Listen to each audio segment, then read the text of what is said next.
Bum, så kører bussen. Nu er vi tilbage efter en lang sommerferie. Du lytter til NFL-showet, produceret af Kvartrup Media og optaget live on tape i samarbejde med Tafel. Og oddset fra Danske Licensspil.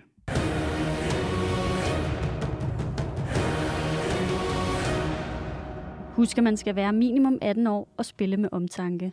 Har du brug for hjælp til spilafhængighed, så kontakt Spillemyndighedens hjælpelinje Stop Spillet eller udluk dig via Rufus. Regler og vilkår gælder. Og så har vi også Hello Fresh med os i dag, og det er lige ud af landevejen. Der er nemlig ikke nogen kode at huske på. Det er bare om at signe op på hellofresh.dk.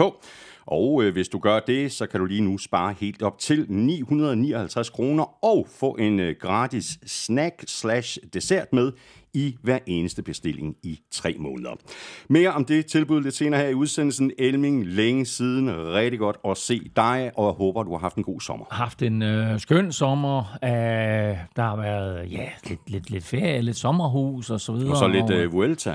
Nej, det er ikke... Vuelta starter på lørdag. Tour de France, tænker jeg selvfølgelig. Men altså, vi er selvfølgelig med Velropa podcast. Det er ikke først Tour de France, og så på Snor Danmark rundt. Og så kommer, så er der Vuelta start på lørdag med Jonas Vingegaard selvfølgelig som stor favorit, så det kommer vi selvfølgelig også til at dække. Så jeg kommer til at lave på podcast her over de kommende uger. Jeg vil også lige sige, at jeg var ude og se golf. Her i weekenden, der var jo en stor Europa-turnering, eller Europa-tur hed det i gamle dage, nu hedder det DP World Tour. Og jeg må bare tage hatten af for nogle af dine andre legekammerater, nemlig Amstrup og Hardø på golfshowet. Altså, de er jo nærmest blevet talerør for hele golfsporten, og det er super imponerende gået. Der er vi ikke helt nået til endnu med NFL. Men, du tænker på Worldwide. Ja, Worldwide, ja. Men det er godt at se, at de har fået så stor succes. Ja, de rykker virkelig. Ja. De er pissedygtige. Og jeg har det jo sådan lidt på samme måde hver eneste år, når vi mødes her igen for første gang, så er det ligesom et tegn på, at sommeren er ved at være slut.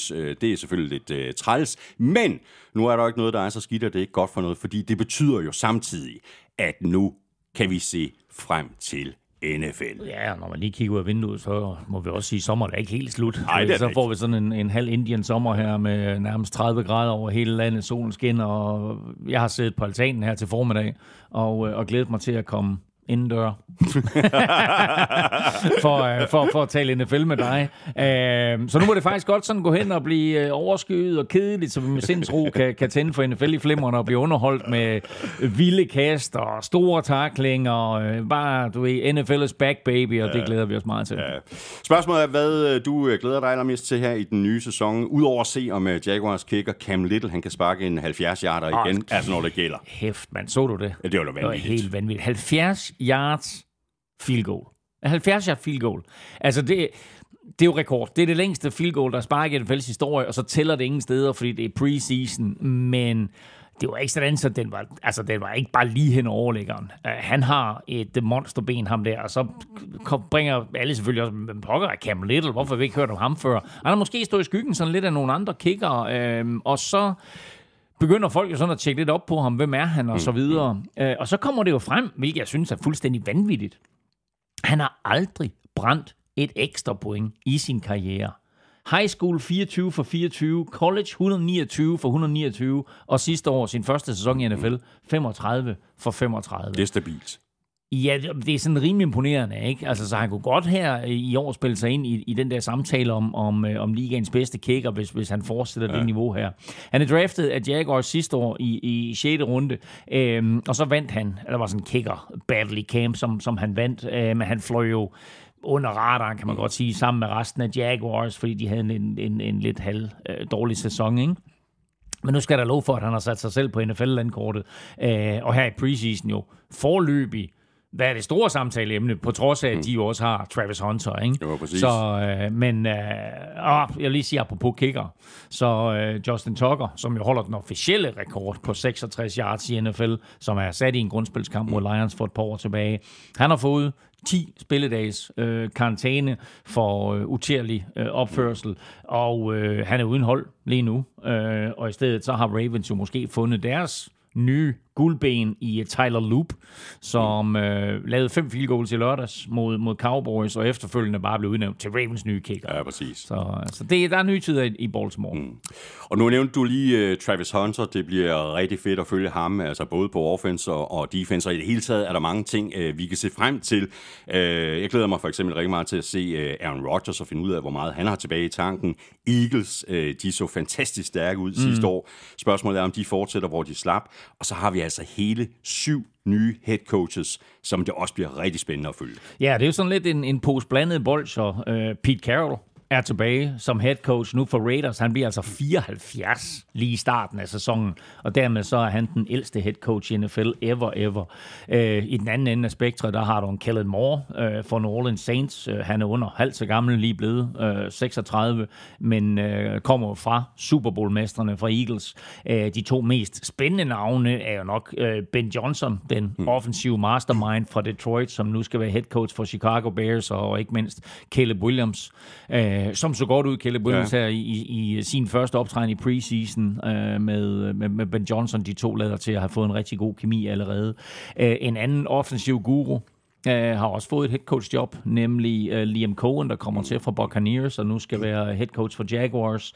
Mike Rabel er tilbage som head coach den her gang for sit tidligere hold, New England Patriots, som han jo vandt 3 Super Bowls sammen med. Vel at mærke som spiller. Lions mistede jo både deres offensive koordinator, Ben Johnson, men jo også deres defensive koordinator, Aaron Glenn. Han skal nu være head coach for New York Jets og skal forsøge at sætte skik på et forsvar, der trods alt har en hel del talent. Og så har vi jo Brian Schottenheimer, som... Altså, navnet har jo en vis form for kvalitet over sig. Hans far, Marty Schottenheimer, er jo en coaching-legende i NFL, og jeg var egentlig også lidt, det viser os bare, hvor gammel vi er blevet. Egentlig overrasket over at finde ud af Brian Schottenheimer. Jeg tror, han er 53 eller noget i den retning. Jeg sagde, hold da kæft, han er så gammel. Men han er næsten lige så gammel, som vi er. Ja, det er ikke meget galt. Men jeg var bare overrasket over, at han egentlig er så gammel. For han har været vidt omkring, faktisk. Han har haft et hav af positioner rundt omkring fra forskellige klubber. Så har en masse erfaring, men derfor var det stadigvæk lidt overraskende, at Cowboys gjorde ham til head coach. Det lå ikke lige i korten. Nej, det gjorde det ikke. Der er masser af overskrifter, og vi bliver klogere på det hele, som sæsonen den skrider frem. Du har ørerne i den første af i alt 4 optagsudsendelser. Fokus i dag er at samle sådan lidt op på noget af det, der er sket i løbet af de seneste par måneders tid, og så ser vi selvfølgelig også frem mod den kommende sæson. Du ved, hvor du finder os. Det er alle de sædvanlige steder, og derudover så kan du som altid også lytte på Danmarks største og bedste fodboldsite, Gulklud.dk, og selvfølgelig også på nflsøde.dk, hvor du jo samtidig har muligheden for at støtte os med et valgfrit beløb ved at trykke på linket til tier.dk. Det skulle du tage at gøre. Dels er du med til at sikre dig, at vi kan fortsætte med at lave showet, og så trækker vi jo også lod i hver eneste udsendelse om et eller flere brætspil fra Quizzone. Tafel er som sædvanligt med os hele året, og når sæsonen den går i gang, så er vi tilbage med ugens spillere. Og det er jo her, at du har chancen for at vinde en kæmpe kasse med Tafelchips. Tak fordi du er med os. Tak fordi du downloader og lytter. Jeg hedder Thomas Kvartrup, og her kommer helt officielt min medvært.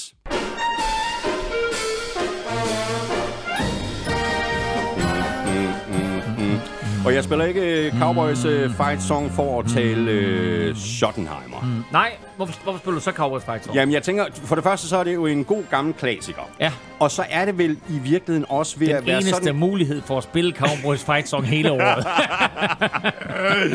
Nej, men jeg tænker også, det er lidt en klassiker efterhånden for Jerry Jones, at der er sådan lidt problemer med nogle spillere, der gerne vil have nogle flere penge. Ja. Så havde du Dak Prescott, og så havde du... CeeDee Lamb. CeeDee Lamb. Og nu er det Micah Parsons. Exakt. Og der er sgu ikke andet en ballade der. Nej, men han mener jo selv, at han er ligaens bedste GM, men den her GM, han har altså ikke formået. Han kan ikke fyres. Den her verdens bedste GM. Det er ham selv, der ejer holdet. Men han savner stadigvæk succesen på øverste plan, og han savner stadigvæk de der Super Bowls, som han jo fik ret tidligt i sit ejerskab, og han vandt 3 Super Bowls med Cowboys. Men nu har de altså ikke vundet noget længere, og det huer ham ikke. Nej, det gør det ikke. Det er så langt tilbage, at optagelsen kunne findes på VHS. Ja, så det er ikke meget galt. Nå, men klassiker er en fight song. Skal vi se, om der også er nogle klassikere over i Tafelsengen? Det skulle ikke undre mig, om du har legnet et eller andet op her. Så jeg tager Den første op, det er unægteligt en klassiker. Tafels chili banæs, dem har jeg altså ikke smagt i lang tid. Det er ikke rigtigt. Den tager jeg med hjem, den. Ja, det er den sidste pose, jeg har liggende. Er det det? Nej, det er den sidste pose, jeg har liggende. Og så selvfølgelig den anden kæmpe store klassiker, Tafels chili cheese rings. Altså, jeg elsker begge de her 2 poser. Så nu er NFL-sæsonen der for alvor skudt i gang.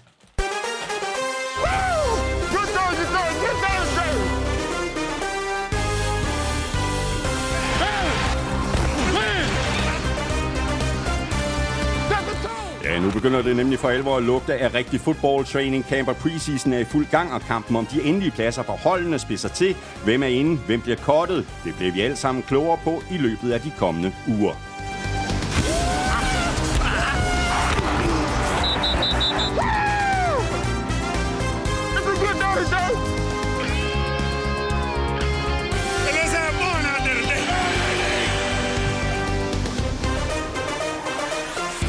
Skader er jo en del af gamet, og vi har desværre allerede fået de første af slagsen. Dem taler vi om, og så ser vi blandt meget andet også på nogle af de store kontrakter, der er blevet skrevet under på her de seneste par måneder. Det hedder Thomas Kvartrup, og med mig har jeg Claus Elming.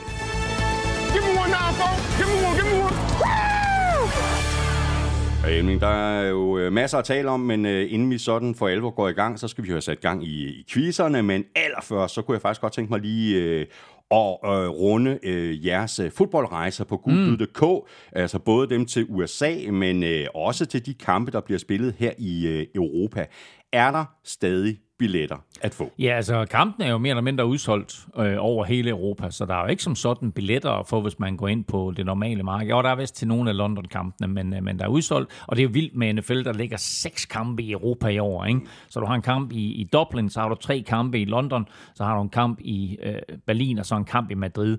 Altså det bliver et vildt NFL efterår i Europa. Jeg glæder mig meget til debuten, både i Dublin og i Madrid, og for en sags skyld i Berlin. Men der er mulighed for at hoppe ind på gulklud.dk og tjekke vores rejser ud, eller gå direkte til footballtravel.dk/NFL og tjekke det ud. Og så har vi jo lavet en rigtig fed tur, synes vi også, til USA her til efteråret, hvor vi skal til Tampa og se Buccaneers mod Cardinals og Hjalte Froholt, og så flyver direkte til Detroit og skal se Detroit Lions mod Dallas Cowboys. Så det bliver fedt, og det bliver sjovt at se Lions i deres nuværende udgave.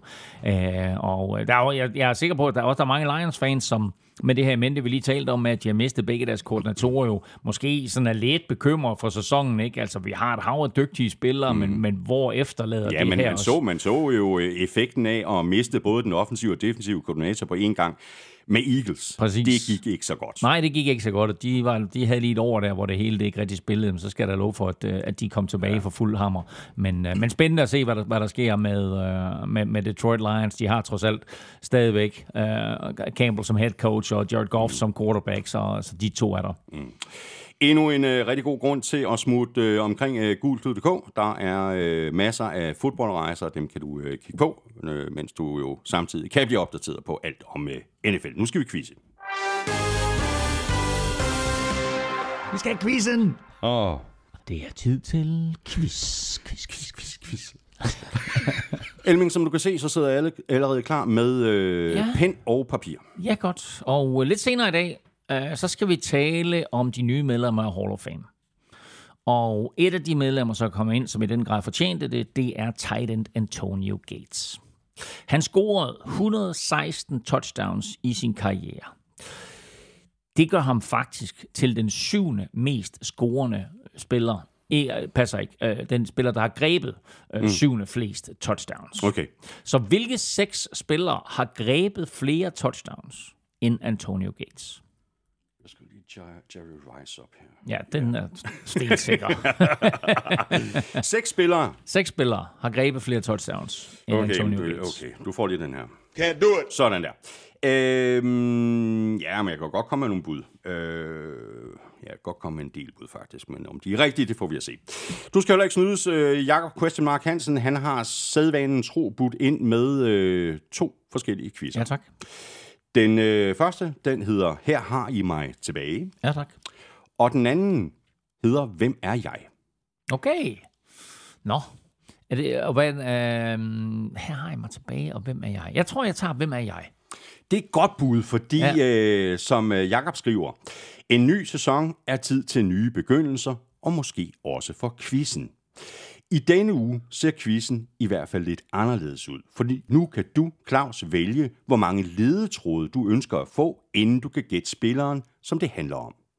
Der er 10 ledetråde i alt, så du kan vælge tal fra 1 til 10 i jagten på at finde frem til den pågældende spiller. Ja, tak. Så det vender vi tilbage til helt til sidst i udsendelsen. Der er jo ikke så meget, du kan gøre nu. Nej. Er det sådan, stiger de i informationsværdi? Det er simpelthen en stor rodebunke. Er det det? Ja, det er det. Wow, okay. Godt. Jamen, det er spændende. Det er sjovt, quiz. Det går godt. Ja, fedt. Det er lille tester her i preseason. Ja, det er godt. Preseason er jo til for ligesom at prøve ting af. Præcis. Lige for at komme tilbage på banen. Du vil lige for at mærke, har man det, og så videre. Ikke? Eller har man mistet det, så er det tid til at gå pension. Nå, yes. Ja, godt så. Så er vi i gang, og vi skal selvfølgelig tale training camps og roster cuts og alle de her ting, der skal på plads i løbet af de næste par ugers tid. Men Elming, lad os bare lige fortsætte lidt i sporet med Micah Parsons og hans holdout, fordi Micah Parsons, han er jo ikke den eneste stjerne, der godt lige vil have en ny kontrakt og lidt flere penge. Det vil Terry McLaurin for eksempel også rigtig gerne have. Ja, og som vi talte faktisk om dem begge kort inden sommerferien, at der var de her spillere, som stadig er på kontrakt, men som kan se andre spillere i ligaen tjene væsentligt mere på samme position, selvom de andre måske ikke har samme talent. Og så opstår der jo den her situation, hvor spilleren jo nærmest strejker, eller andre vil kalde det surmuler, og forlanger simpelthen at få genforhandlet sin kontrakt. Micah Parsons og Cowboys har kastet med mudder længe, og når de så formodentlig bliver enige, så er alle glade, og og jeg kunne aldrig finde på at spille et andet sted, og jeg elsker Cowboys, og så videre. Og så er der Terry McLaurin. Han var småskadet, var ude af camp, men nu er han meldt rask, og dermed så skal han jo træne med, eller i hvert fald være til stede, for ifølge den nye overenskomst mellem NFL og Spillerforeningen, så bliver du altså bonget $50,000 i bøde per dag, du ikke møder op. Så der er rygter frem om, at de er i forhandling, og at beløbet, som Terry McLaurin han vil have, det ligger omkring $30 million om året, og så må vi se om og hvornår parterne de bliver enige. Og så har vi endnu en spiller, der gerne vil have flere penge, og som i øvrigt også fortjener det. Det undrer mig faktisk, at det stadig ikke er kommet på plads med Bengals og Trey Hendrickson. Ja, jeg tror jo egentlig nok, at parterne skal blive enige, og måske især efter, at Bengals forsvar i nattens preseason-kamp så præcis lige så ringe ud, som de gjorde sidste år. Og der er der ikke nogen tvivl om, at Trey Hendrickson, han sikkert sad derhjemme i sofaen og knækkede og tænkte, der kan I bare se. Ja, kom, giv mig nogle penge. Men der er der en ny udvikling i sagen, nemlig at Bengals angiveligt er villige til at tage telefonen, hvis nogen ringer og tilbyder en trade for Trey Hendrickson. Og der kan man bare sige, at altså nærmest halvdelen af alle NFL-hold er selvfølgelig interesseret i at få tilknyttet sidste års sackmaster. Ja tak, men det bliver en dyr trade. Ja, det gør det. Bengals har, altså, og det på rygtebasis, men de har angiveligt sagt, at de vil have en ung forsvarsspiller og næste års nummer 1 pick. Altså ikke nummer 1 pick, men et første runde pick, ikke? Så det hold, de trader med, skal give dem en ung spiller med noget talent, og så næste års første runde pick. Det lyder faktisk forholdsvis billigt, synes jeg. Ja, men hvad hedder det? Men de skal selvfølgelig betale Trey Hendrickson. Ja. Kontrakten. Ja, men det er Bengals jo lidt ligeglade med. Men det er det, de vil have for Trey Hendrickson for at give slip på ham angiveligt. Og der er jo et par spændende klubber, som er nævnt som interessante, og det er nogle af dem, hvor Super Bowl-vinduet for alvor står åbent. Altså Buffalo Bills og Detroit Lions. Og jeg siger, altså hold den mand ude af NFC North.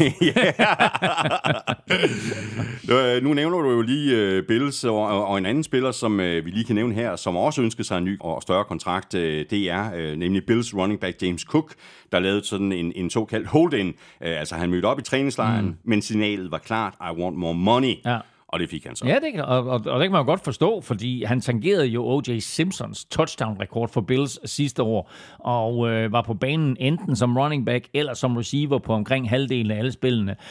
Og selvom Bills med Josh Allen selvfølgelig er et kasteangreb, så er han jo lidt den her alsidige brik, der får det hele til at hænge sammen. Så han fik en ny stor kontrakt, $48 million for 4 år, og det gør ham faktisk til den 6. højst betalte running back i NFL. Og Bills har jo det hele taget kastet om sig med penge i år forlænge med netop Josh Allen, men også med defensive end Greg Rousseau. Cornerback Christian Benford fik en stor kontrakt. Wide receiver Khalil Shakir blev i klubben. Linebacker Terrell Bernard, som vi så sidste år, hvor vigtig var for Buffalo, fik også en ny kontrakt. Så de holder fast i kernen af den her trup og håber så på, at Super Bowl 60 i februar endelig er der, hvor de kan løfte Vince Lombardi-trofæet. Og når vi nu alligevel er ved det der med nye kontrakter, så er der blevet skrevet under på nogle seriøst store nogen af slagsen her de seneste par måneders tid. Det må man sige. Altså, der er jo nogen derude, som har penge at rutte med. Og det skal også lige siges, at når du har lønloftet, som jo er de her $250 millioner, eller hvor meget det er, så er det jo det maksimale, du må bruge. Men der er også lavet en regel om, at du skal bruge en procentdel, sådan så du som ejer ikke bare kan købe en masse billige spillere og så sidde og skumme fløden.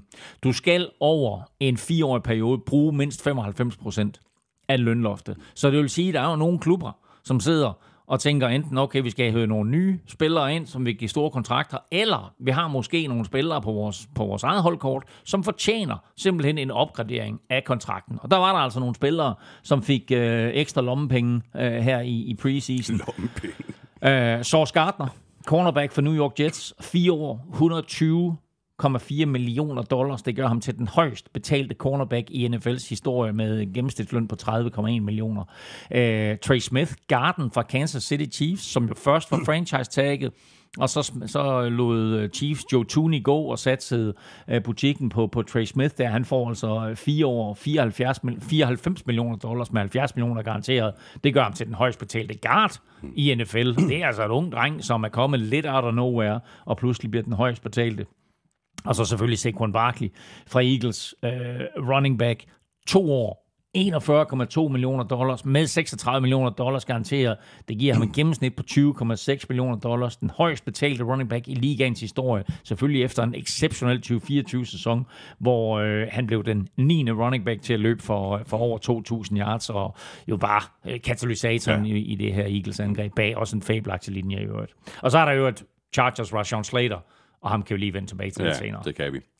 Det her, det var altså nogle seriøst store kontrakter. Så har vi faktisk også fået et seriøst stort trade med cornerback Jalen Ramsey og tight end Geno Smith, der er blevet sendt fra Dolphins til Steelers, og så har Steelers så sendt safety Minkah Fitzpatrick den anden vej.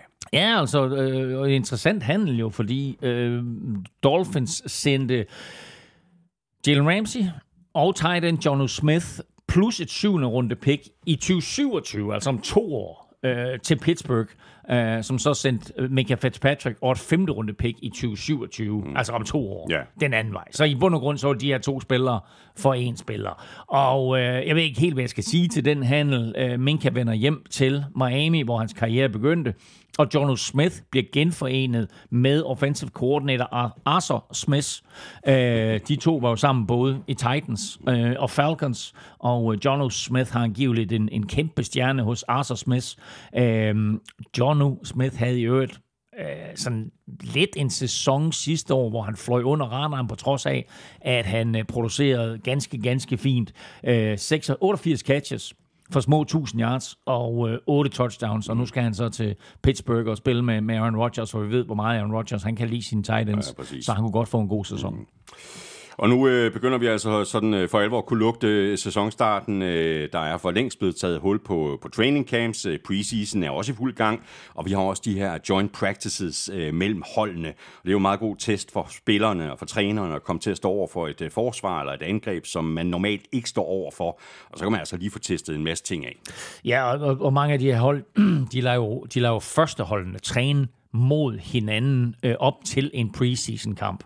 Og i de her træninger, der får trænerne jo så mulighed for at se, okay, hvordan klarer vores første enhed sig mod en god første enhed. Og når det så kommer på kampdag, så sidder de over, og det er selvfølgelig fint set ud fra et skadesynspunkt, men det er super røv for de tilskuere, som har købt billet ind til en preseason-kamp, og så er første hold overhovedet. Vikings stillet op her mod Patriots i weekenden, uden nogen starter på hverken forsvar eller angreb. Ja, det er sådan lidt third string. Og det er jo ikke som om billetterne er billige til preseason-kampe.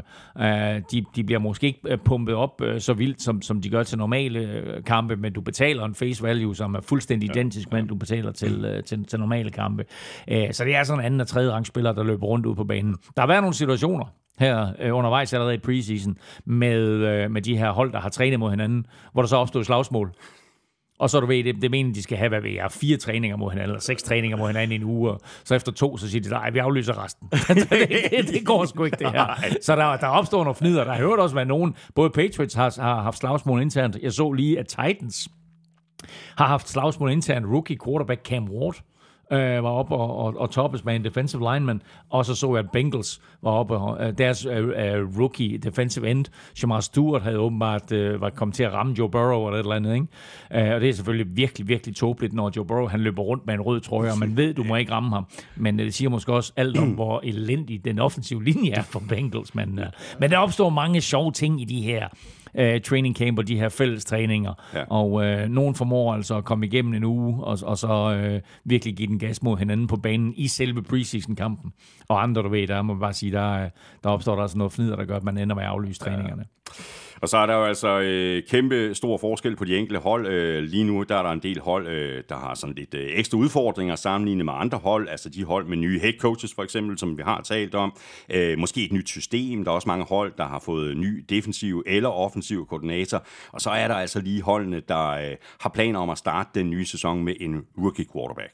Ja, og de hold, der har fået ny head coach, de får faktisk en uges ekstra træning i forhold til de andre hold. Og der har Spillerforeningen jo fået sat sådan et helt konkret antal træninger ind, så man kan ikke bare indkalde truppen og sige, nu kører vi lige nogle ekstra træninger i den her weekend. Der er så mange fastlagte træninger, nogle med udstyr og nogle uden udstyr, alt sammen fastlagt i overenskomsten. Vi ser jo næsten hvert år, at et hold træner mere eller mere indtilladt med udstyr, kan man sige, og så får de en bøde, eller i hver tilfælde bliver frataget picks.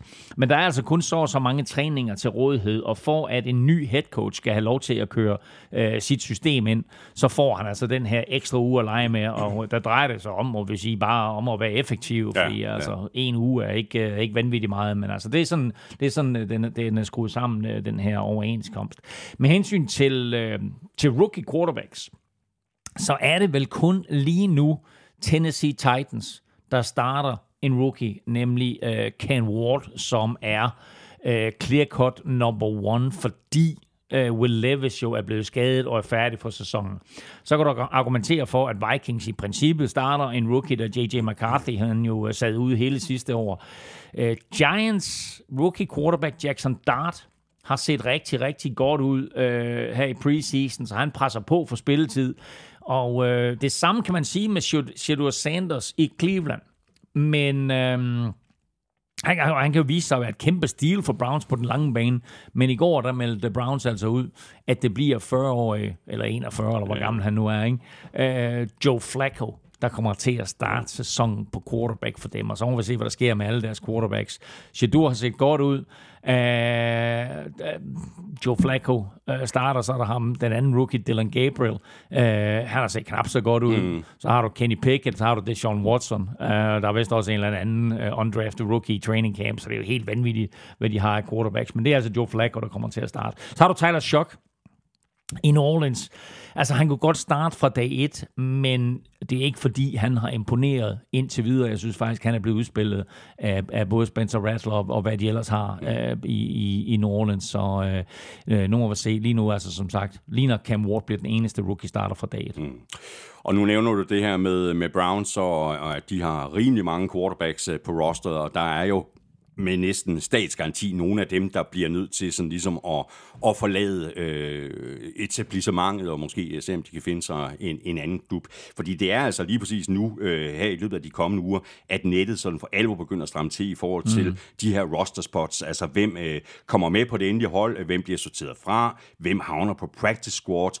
Og det er benhårdt for de her spillere, der hænger lige på kanten. Ja, det er det. Altså 26. august, der bliver trupperne skåret ned fra 90 til 53 spillere, og det er altså mange spillere, ikke? Så kan du bare gange 32 med 37, så har du altså over 1000 spillere, som lige pludselig havde et NFL-job, og så ikke har et NFL-job længere. Så er der nogle af dem, der får en plads på practice squad, og på den måde selvfølgelig får en indtægt via det at være en levende kejle på practice squad, og selvfølgelig stadigvæk håber på, at de enten bliver kaldt op til den rigtige trup, eller eventuelt, at der er en anden klub, som kigger på det på en given practice squad, og så siger, ham der vil vi gerne have på præcis. vores hold. Ja. Men hvis du henter en spiller på en anden klubs practice squad, så skal du forfremme ham til 53-mandstruppen. Præcis, du kan ikke bare, tage ham som også at sige, nu er han på min practice squad. Præcis. Nej, det duer ikke.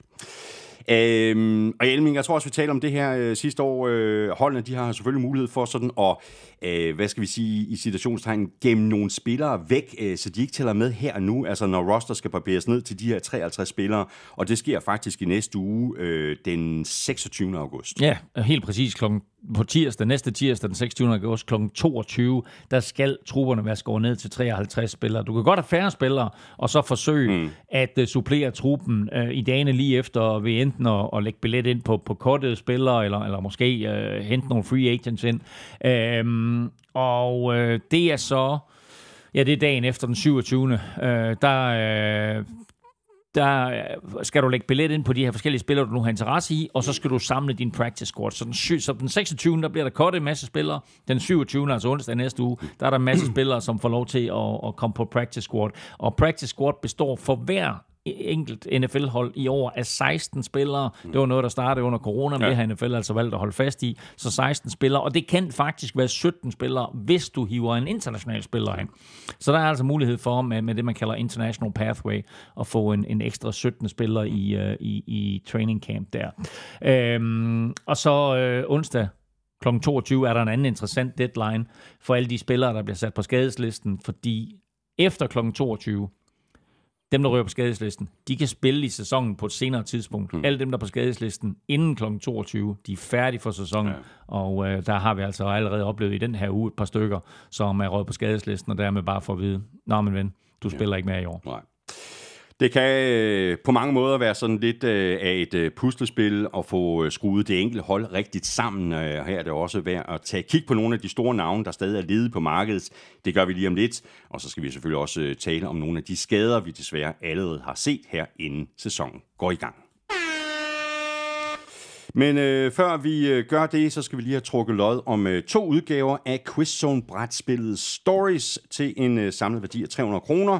Og dem, vi trækker lod i blandt, det er som altid alle, der støtter os med et valgfrit beløb på tier.dk, eller via det link, der ligger øverst på nflsød.dk. Og Elming, du sidder allerede klar med sækken, fordi det er jo dig, der er lykkens gudinde. Og jeg finder et navn eller e-mail her, og det er simpelthen Flint1. Det er stærkt. For sædlen her. Flint1, tillykke til dig, og tusind tak for støtten på tier.dk, både til dig og til de 764 andre gode mennesker, der støtter os lige nu. Og Flint, du får en mail lidt senere i dag, når jeg så har fået dit fulde navn og postadresse retur, så sender jeg dine oplysninger videre til Anders på QuizZone, og så sørger han for, at du modtager dine gevinster. Det er altså 2 udgaver af spillet Stories til en samlet værdi af 300 kroner. Tjek lige QuizZone.dk for at se, hvilke af de 5 udgaver, du gerne vil have. Og det er selvfølgelig på QuizZone.dk, at alle spillene fra QuizZone, de kan tjekkes ud. Vi trækker lod igen i næste uge, helt 2 gange, så hvis du ikke støtter os på tier.dk eller tier.com endnu, så skulle du tage og gøre det, så har du nemlig givet dig selv chancen, og du binder dig ikke til noget som helst. Som sagt, så er det sådan lidt af et puslespil at få skruet det enkelte hold rigtigt sammen, og hvis der stadig er sådan lidt huller i suppen på rosteret, så er der altså masser af spillere, også flere store navne, der står klar i kulissen og er klar til at træde til. For eksempel Amari Cooper, Brandon Scherf, Matt Judon, Asante Samuel Jr. og Christian Wilkins sidstnævnte har Raiders i øvrigt lige fritstillet. Ja, og Det er meget mærkeligt. Altså, det var en af dem, vi talte rigtig meget om sidste år. Kæmpe store Christian Wilkins, der skiftede fra Dolphins til Raiders på en kæmpe kontrakt. Stort tab for Dolphins, hvor man kunne argumentere for, at han måske var deres bedste forsvarsspiller overhovedet. Han skulle ind og være en force i midten af Raiders linje og gøre livet lidt nemmere for Max Crosby, tage lidt opmærksomhed der væk fra Crosby og så videre. Men Wilkins fik kun én sæson for Raiders og blev jo også skadet, tror du, efter spil uge 5. Og så var der jo en mærkelig historie med fra omklædningsrummet om, at han skulle have kysset en holdkammerat på panden. Ja. Og det blev åbenbart ikke taget godt imod. Jeg ved ikke helt, hvad der er sket i den der situation, og hvorfor. Men det blev i hvert fald håndteret på den måde, at det brød nogen i organisationen sig ikke om, og så blev han fyret. Og da han samtidig var utilfreds med den måde, at han synes, at hans genoptræning var forløbet i forhold til den her skade, han havde pådraget sig, jamen så skiltes parterne, og Christian Wilkins, han er stadigvæk free agent, og det er altså en virkelig, virkelig dygtig spiller. Jeg ved ikke helt, hvad status er på hans genoptræning, og hvornår han bliver klar, men jeg forestiller mig ikke, at han ikke har en kontrakt, når vi rammer spil U1. Nej, præcis. Og det er jo lige præcis... Og så vil jeg jo lige sige undskyld, bare lige for at samle op på nogle af de spillere, du nævnte der. Brandon Scherf har officielt trukket sig tilbage, og angiveligt så skriver Matt Judon under med Dolphins i dag, eller i hvert fald i den her uge. Men apropos skader, så har vi jo allerede fået de første af slagsen, og det kan jo ligesom også skabe behov for at hente hjælp ind udefra. Der er også nogle af de store profiler, der er blevet ramt. Eksempelvis så er Rashawn Slater, som du nævnte lidt tidligere i Elming, og sagde, at vi vil vende tilbage til. Det gør vi altså nu. Han er ude for sæsonen, og det er altså rigtig dårligt nyt for Chargers, der lige har givet Slater en forlængelse på 4 år og $114 million. Meget vigtig spiller for dem. Venstre tackle skulle beskytte Justin Herberts bagside, og han er jo, og det her er jo beviset på, hvorfor det er så vigtigt for spillere at få de her store kontrakter med en stor signing bonus og mange garanterede penge. Det er en brutal sport. Din karriere kan stoppe på et nanosekund, og han har været meget skadesplaget ved Sean Slater, så man kan sige, okay, det var også en flot kontrakt, som Chargers gav ham, men han bliver altså skadet i træningslejren, umiddelbart efter, at han har sat sin krusedulle på en stor, flot kontrakt her. Og han er færdig. Han er ude for året med en korsbåndsskade, og det er virkelig, virkelig ærgerligt for Chargers. Det er også ærgerligt for Justin Herbert. Det er ærgerligt selvfølgelig selv for Rashawn Slater. Der er der ikke nogen tvivl om, at han gerne vil have spillet. Men nu har han da i hvert fald fået lidt penge, som måske kan være plaster på såret. Chargers havde jo i princippet en af NFL's bedste tackle-duoer med Rashawn Slater og Joe Alt. Og nu bliver det altså i stedet for, som det ser ud nu, Trey Pipkins, der bliver starter. Det er ikke det samme. Det er jo ikke en klokke, der ringer om nogen smelt steder. Nej, det er det ikke. Så har vi også Chiefs safety Dion Bush. Han er også ude for sæsonen, og det er han med en akillesskade. Ja, og den gør også ondt, fordi han havde en rolle hos Chiefs som både den her rutinerede safety, der skulle holde lidt styr på en ung bagkæde, og så også fordi han er en sindssygt dygtig special team-spiller. Så han har revet akillescenen over Dion Bush, og det gjorde han i en kamp mod Arizona Cardinals i den første preseason-kamp, og han er altså også ude for året. Ja. Andre skader, som du synes, vi skal nævne? Ja, jeg synes lige, der er et par stykker. Altså Lions skadeshelvede fra sidste år fortsætter, fordi defensive tackle Levi Onwuzurike er ude for sæsonen. Panthers running back, altså uheldig Jonathan Brooks, ender jo med aldrig at få en NFL-karriere. Han er blevet korsbåndsskadet igen og er ude hele sæsonen. Vikings nye receiver og returner Rondale Moore blev knæskadet på sit allerførste play for klubben. Han er færdig for året.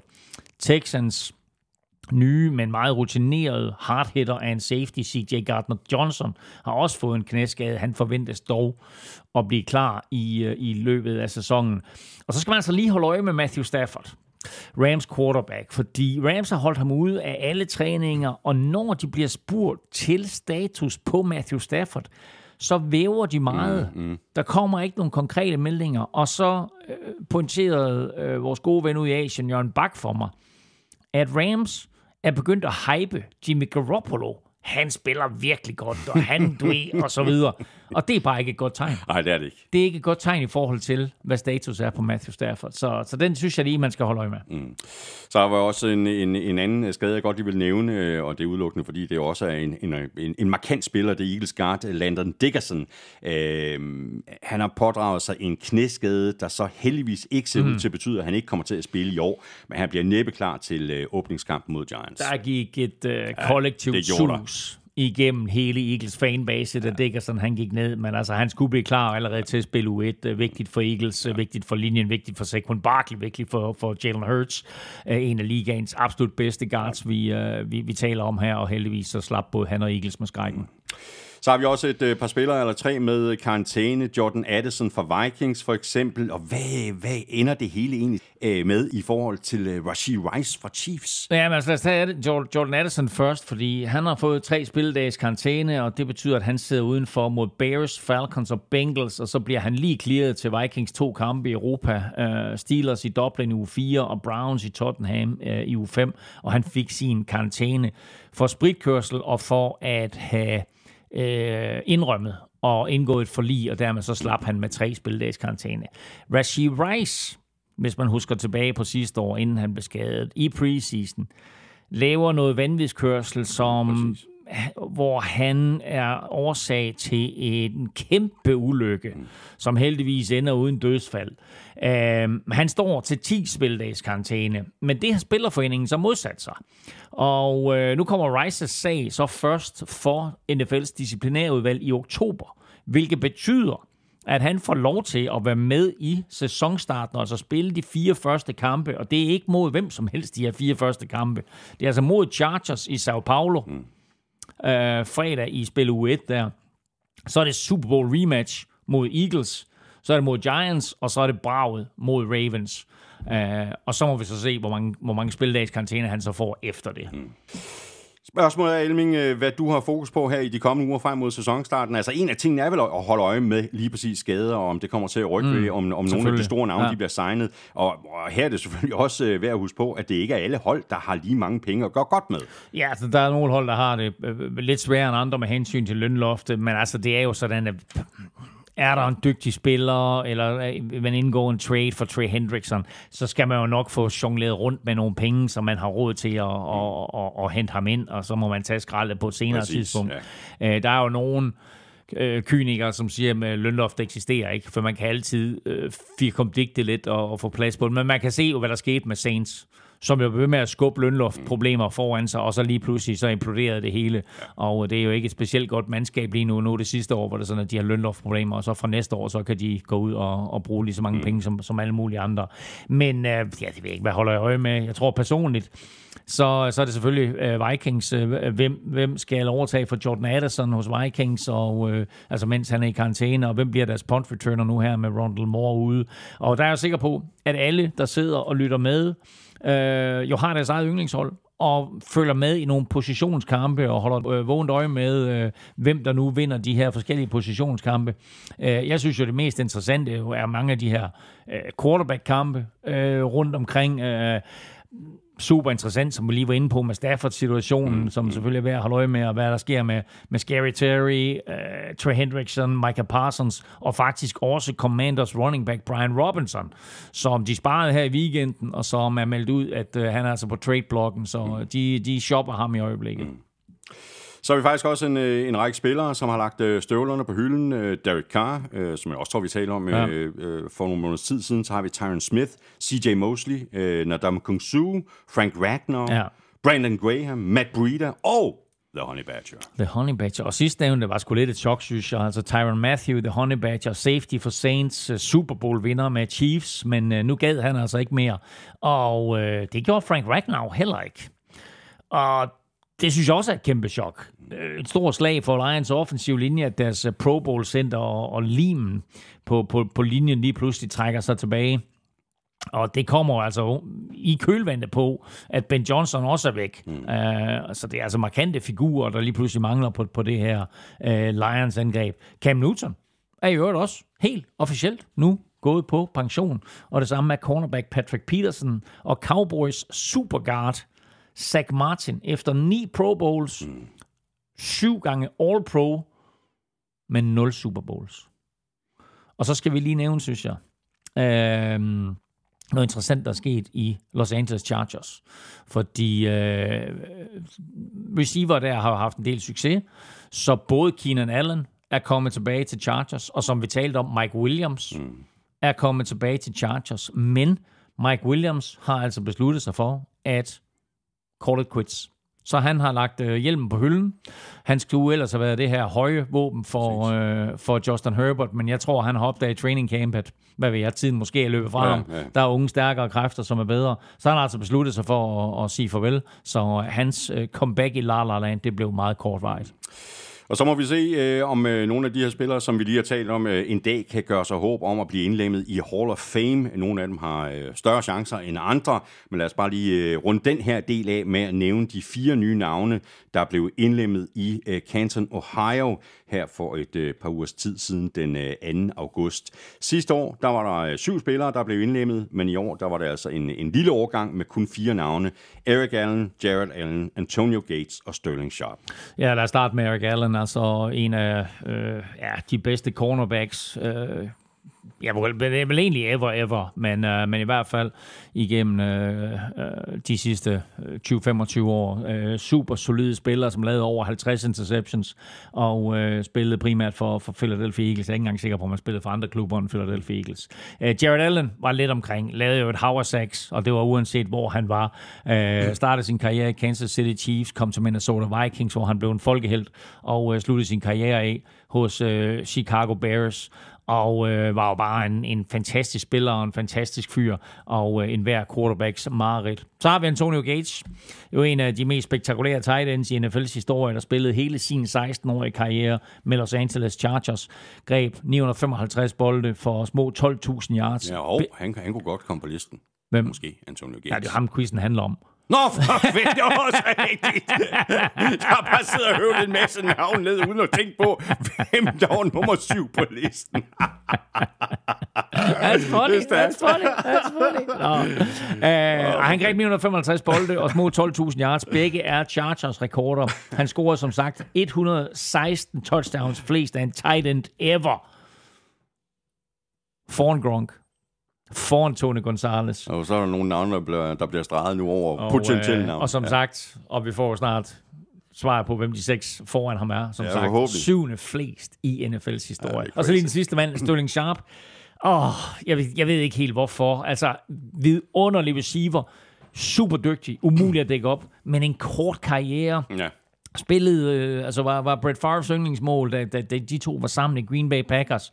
Men altså, jeg er ikke helt sikker på, om han fortjener at komme i Hall of Fame. Men altså, hey, han er udvalgt, og der er selvfølgelig nogen, og det er jo 50 sportsjournalister, der stemmer og bliver enige om det her, så det er ikke tilfældigt, at han kommer ind. Men jeg synes måske ikke, han er helt i liga med de 3 andre, vi lige har talt om.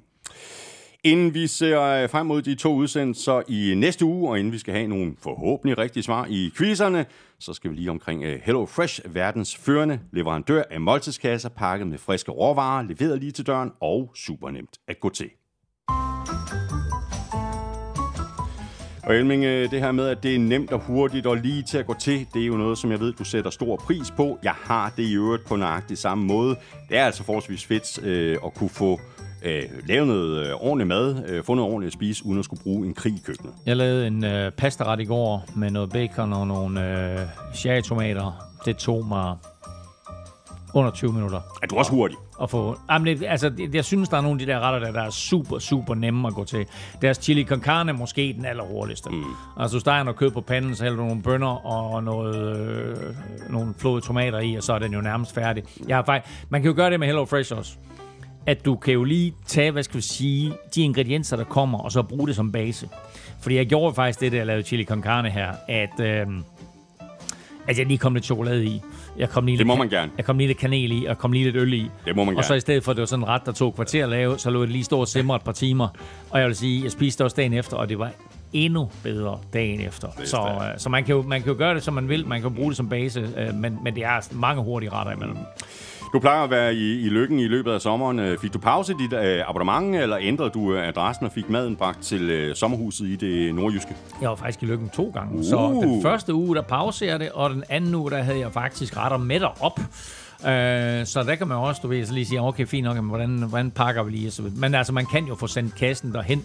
Der er masser af muligheder, og der er også nogle sommerretter, som man kunne bestille hen over sommeren her til for eksempel grillen. Så, men masser af muligheder. Der er nemlig masser af muligheder. Der er masser af plusser ved at blive kunde hos Hello Fresh.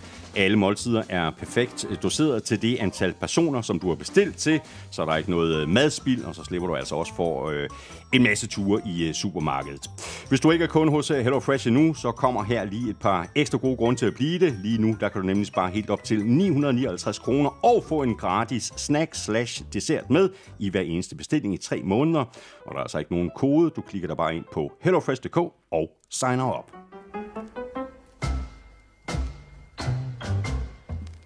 Elming, så er vi så småt ved at være ved vejs ende for i dag, men inden vi skal have de her forhåbentlig rigtige svar i quizzerne, så kan vi lige se lidt frem mod næste uge, hvor vi jo laver hele 2 udsendelser. Jamen, NFL-sæsonen nærmer sig, og vi gør jo det, at vi jo normalt optager tirsdag i løbet af sæsonen, men i næste uge, der optager vi onsdag og torsdag. Og det gør vi jo, fordi der er den her skæringsdeadline tirsdag den 26. august, så vi ved, hvilke spillere, hvilke markante spillere, der er blevet cuttet. Og så må vi så holde øje med, hvem der ryger i training camp derefter, eller practice squad derefter og så videre. Ikke? Men der vil helt sikkert være nogle spillere, hvor man lige sådan, wow. Og dem har vi altså styr på om onsdagen. Så vi optager en AFC-optakt, og vi optager en NFC-optakt. Onsdag og torsdag. Onsdag og torsdag i næste uge. Og så ugen efter kommer vi med power ranking. Og så begynder den NFL-sæsonen. Og så er vi for alvor i gang. Det er stærkt. Godt, så nu skal vi se, om vi kan få de her rigtige svar i quizzerne. Vi skal have quizzen! Det er tid til quiz.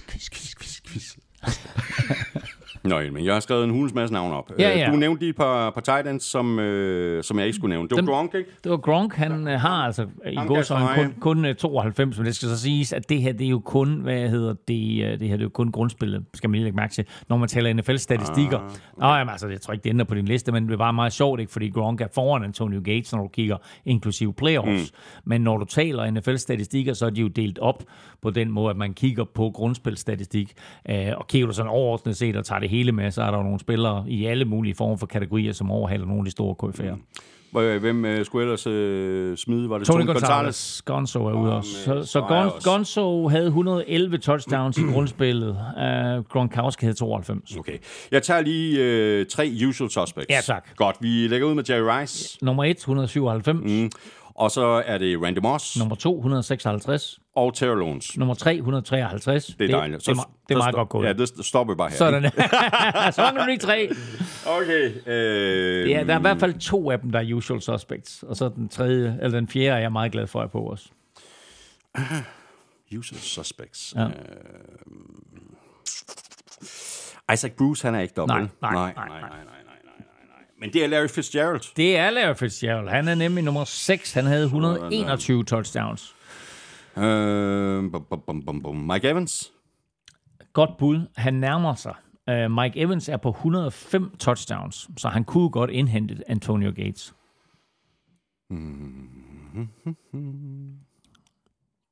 Stor hold.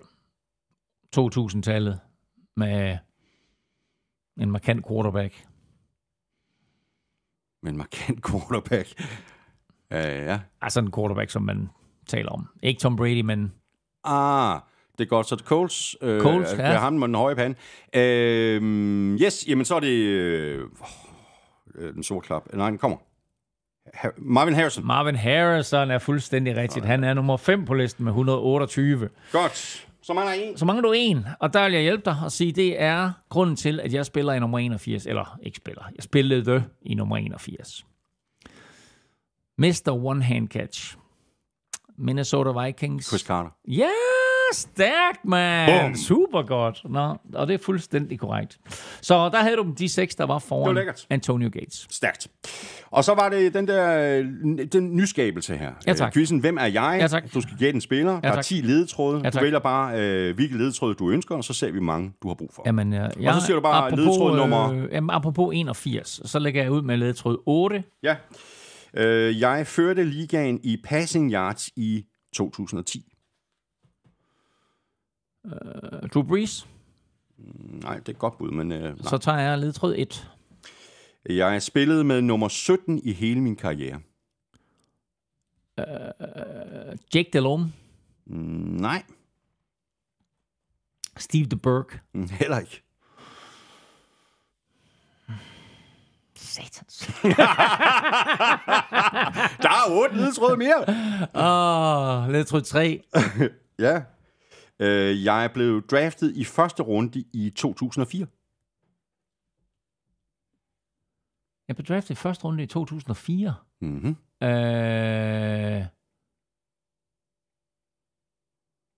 Jamen, jeg ved ikke enig om det er Roethlisberger-draften. Så er det Eli Manning. Philip Rivers for fanden. Sådan, det er 3 ledtråd, mand. Sådan, det er stærkt, mand. Det er da stærkt. Ja. Det er flot. Jeg tror godt, at vi kan fortsætte med den model. Det er lidt sjovt. Den er faktisk sjov, ja. Det er sjovt, ja. Det er godt gået, question mark. Godt, tak for det, Elming. Fornøjelse. Godt at være i gang igen. Det er skønt at være tilbage, og nu nærmer NFL-sæsonen, så nu kigger vi frem i næste uge imod de 2 hele 2 gange konferencer. Ja. Og så glæder vi os bare til at komme i gang. Så kører bussen. Ja. Tusind tak for det, og også tak til dig, fordi du lyttede med. Hvis du synes om det, vi laver, så skulle du tage og give os en anmeldelse af nogle stjerner. Et af de steder, det er muligt, for eksempel i Apple Podcast eller i Spotify. Du kan også støtte os med et valgfrit beløb på tier.dk eller tier.com, eller via det link, der ligger jo også på nflshowet.dk. Så er du nemlig med til at sikre dig, at vi kan blive ved med at lave showet. Tak til alle, der allerede støtter os. Vi kunne ikke gøre det uden jeres hjælp. Kæmpe stor tak også til vores gode venner og faste samarbejdspartnere fra Tafel og Odset fra Danske Licens Spil. Husk at støtte dem, de støtter nemlig os, og i forhold til Odset. Husk, at man skal være minimum 18 år og spille med omtanke. Har du brug for hjælp til spilafhængighed, så kontakt Spillemyndighedens hjælpelinje Stop Spillet eller udluk dig via Rufus. Regler og vilkår gælder.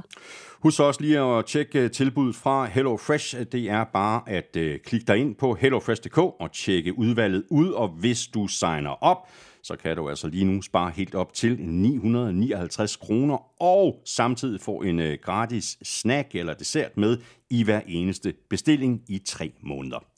Det var så mere eller mindre det for i dag. Hvis du har spørgsmål eller kommentarer, så kan du som altid række ud efter os på mail@nflshowet.dk, ligesom du også kan forsøge at fange os på Facebook, Instagram og X. Følg Elming på X på @NFLming. Mig kan du følge på @Thomas Kvartrup. Tak for nu. Vi er tilbage igen i næste uge, helt 2 gange og helt fresh. NFL-showet er produceret af Kvartrup Media, der også producerer PL-showet, Golf-showet og Born Unplugged. Drengene på PL-showet giver dig alt, du skal vide om Premier League. Amstrup og Hardø holder dig opdateret på professionel golf, og hvis du er interesseret i dansk politik, så er Born Unplugged klar i dit feed hver fredag. Er du til cykelsport, så skulle du tage og lytte til Velropa-podcasten. Elming og jeg er tilbage i næste uge. Ha' det godt så længe. Hot odds.